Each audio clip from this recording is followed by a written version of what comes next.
Tribune, nous demandons au gouvernement de suspendre toutes les actions liées au déploiement de la 5G, donc de faire un moratoire qui permettra ensuite d'ouvrir un débat public, politique, citoyen sur les impacts environnementaux, sociaux, territoriaux de la 5G. Donc se laisser le temps de prendre du recul et de réfléchir sur ces enjeux qui sont éminemment politiques.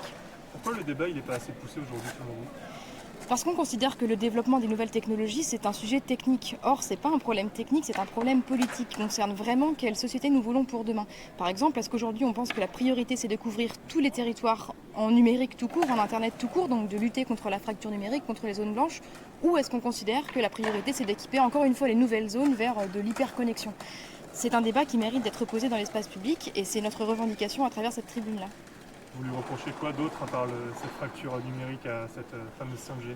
Alors dans la tribune, il y a beaucoup d'arguments qui sont évoqués. Il y a l'impact environnemental. On sait que le développement de la 5G va conduire à une consommation par 10, je crois, de données par rapport à ce qui se fait aujourd'hui. Or, on sait qu'aujourd'hui, la priorité des priorités, notamment d'un point de vue écologique, c'est d'engager la sobriété énergétique, c'est-à-dire de réduire nos consommations d'énergie de manière générale. Il y a aussi un enjeu sanitaire. On considère que le principe de précaution n'est pas respecté dans le cadre du développement de la 5G. Il y a des rapports qui doivent sortir qui ne sont pas encore parus. On ne sait pas s'il y aura des impacts sur la santé, sur les impacts sur les enfants notamment. Et donc on a besoin d'avoir plus d'éléments pour permettre aux citoyens de décider.